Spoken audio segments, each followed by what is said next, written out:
और हमारे डॉक्टर भी अब कमीशन खोर हो गए।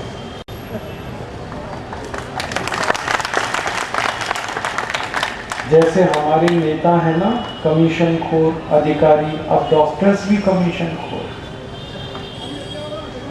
भारत में 99% डॉक्टर अब कमीशन लेते हैं दवाएं लिखने के लिए।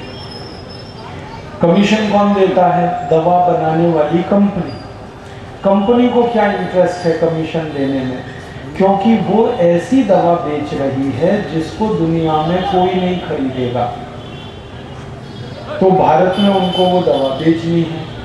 और हमारे भारत में दवा कोई भी व्यक्ति तब खरीदता है जब डॉक्टर उसको पर्चे पे लिख कर वो दे।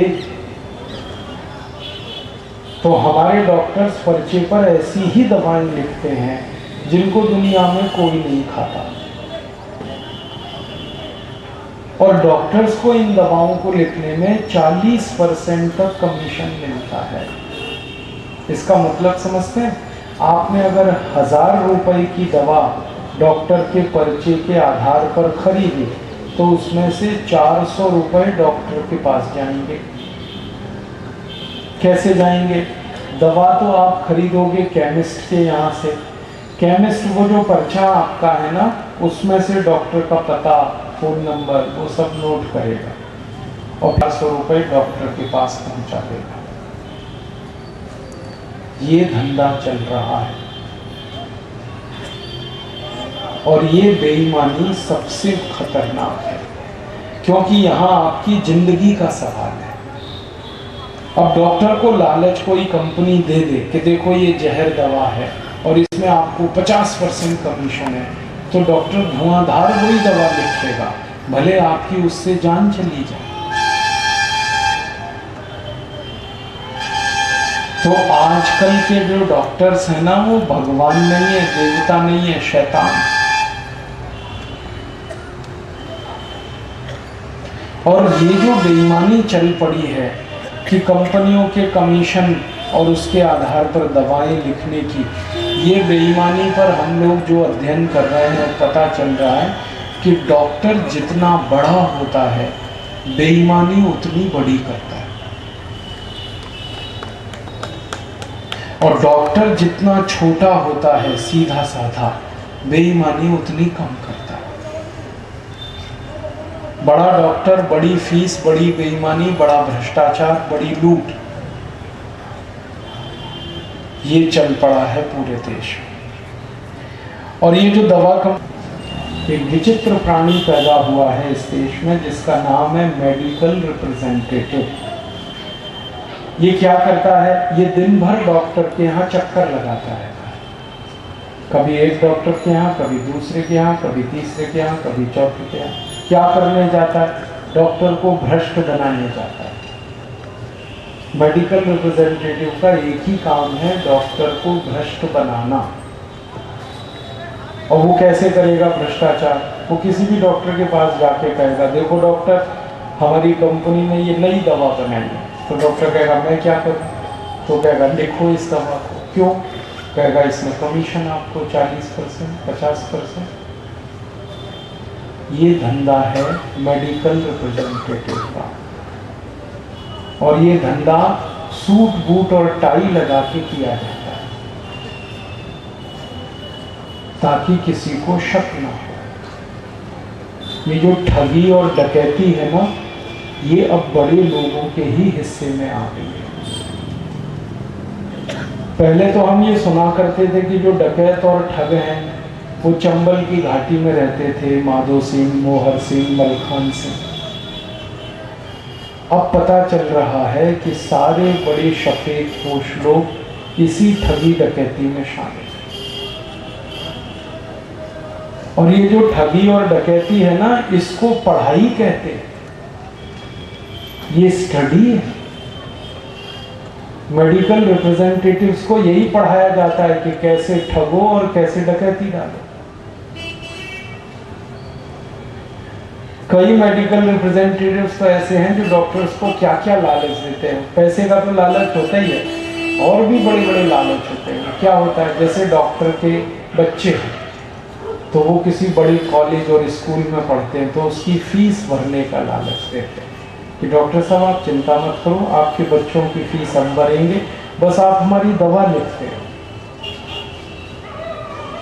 कई डॉक्टर्स ऐसे बेईमान हैं कि उनकी गाड़ी वो कंपनियां देती हैं, फिर गाड़ी में डीजल पेट्रोल भी कंपनियां भरवाती हैं और डॉक्टर से कहती हैं बस आप दवा लिखते रहो हमारी, हम आपका डीजल भरेंगे, पेट्रोल भरेंगे।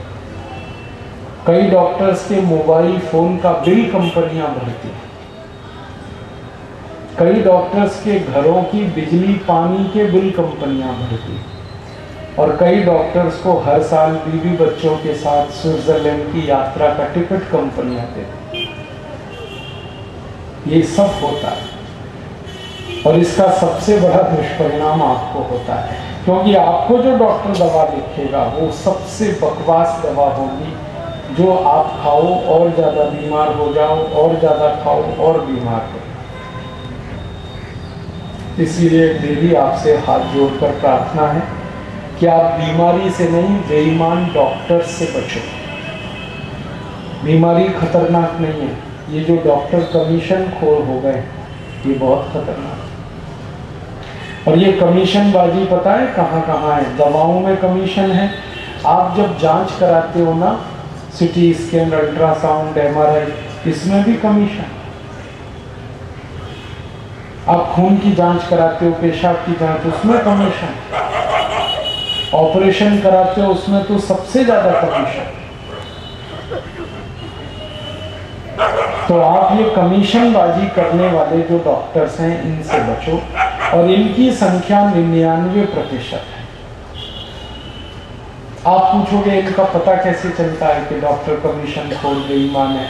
एक ही सिम्टम बताता हूँ, पता चल जाएगा। कोई डॉक्टर के पास आप गए और वो आपसे ये पूछ रहा है कि आपका मेडिकल इंश्योरेंस है क्या, समझ लेना महा बेईमान डॉक्टर। जो ये पूछे ना कि मेडिकल इंश्योरेंस है क्या आपका, समझना ये बहुत खतरनाक है। उसको नमस्ते कह के बाहर निकालना, क्योंकि वो पूछ इसलिए रहा है कि आपकी जेब पर कितनी बड़ी डकैती डाल सकता है। ऐसे पता चलता है। और कैसे पता चलता है? आपको कोई एक बीमारी है, मान लो हाई बीपी है। अब एक बीमारी की एक ही दवा होती है। देखो, अर्थशास्त्र का जैसे सिद्धांत है वैसे ये चिकित्सा विज्ञान का भी सिद्धांत है। हर साइंस में कुछ प्रिंसिपल्स होते हैं। चिकित्सा विज्ञान में एक सिद्धांत है कि एक बार में एक ही दवा खिलाना या एक बार में एक ही दवा बताना, ये चिकित्सा विज्ञान का सिद्धांत है। लेकिन अगर कोई डॉक्टर एक बार में आपको 4 दवाएं खिला रहा है, 5 खिला रहा है, 10 खिला रहा है, समझ लो महाबेईमान। वो कहेगा 4 गोली सुबह खाओ, 4 दोपहर, 4 शाम, 4 रात, समझ लो महालूटखोर डॉक्टर। एक बीमारी में एक ही दवा काफी होती है और वही एक दवा ठीक करती है आपको, बाकी दवाएं तो वो अपने कमीशन के लिए लिखता है। तो बेईमान डॉक्टर से बचने का तरीका यही है, आप बचो। और माताओं बहनों को तो हाथ जोड़कर प्रार्थना करूंगा कि आप डॉक्टर के चक्कर में सबसे कम फंसो, क्योंकि हमारी माताएं बहनें बहुत भोली भाली हैं। डॉक्टर इनको पहले फंसाता है। कैसे फंसाता है, मैं एक उदाहरण देता हूँ। एक पति पत्नी डॉक्टर के पास गए बीपी चेक कराने।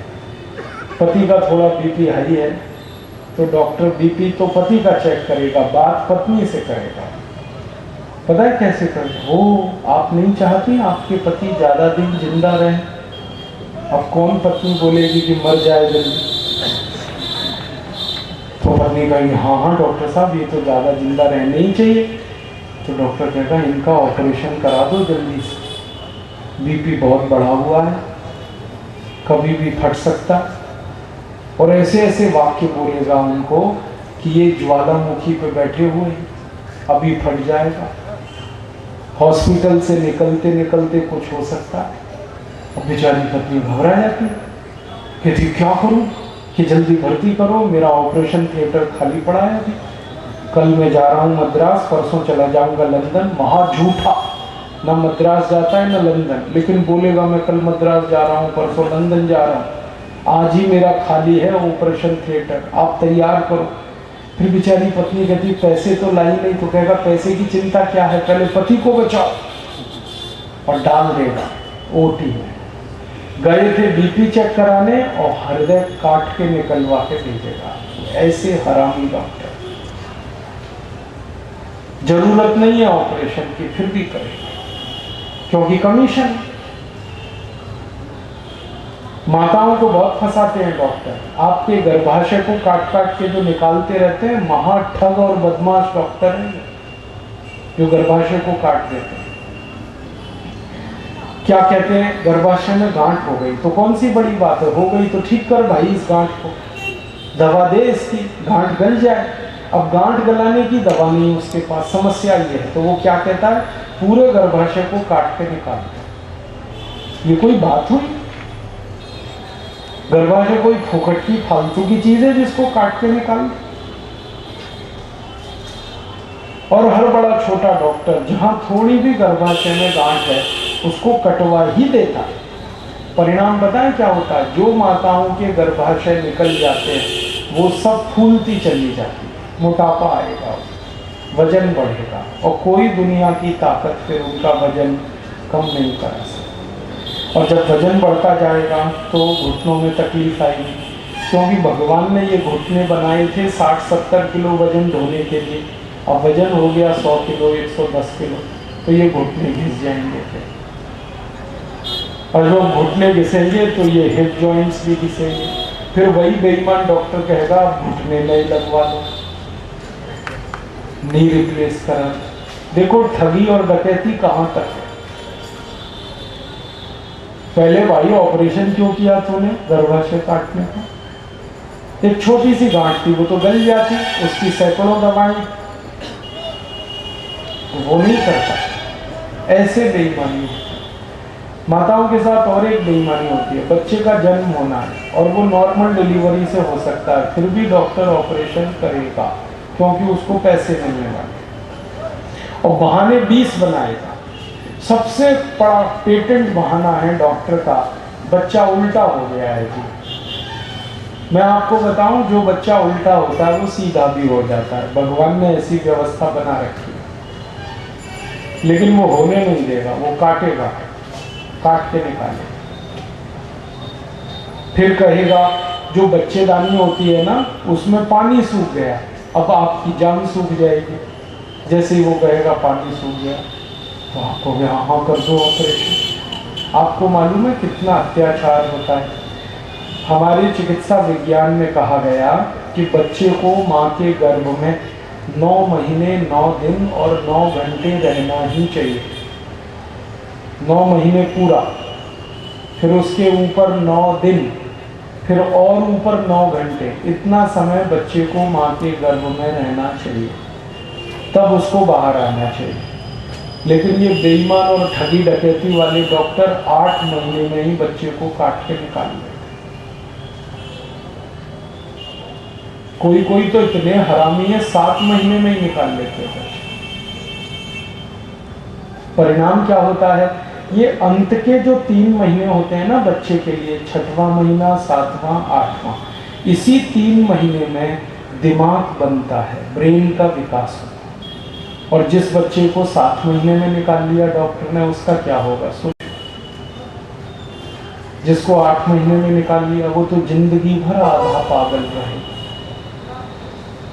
और वो जिंदगी भर आधा पागल रहेगा तो डॉक्टर की बल्ले बल्ले है, हर दिन आता रहेगा, डॉक्टर की दवाएं खाता रहेगा।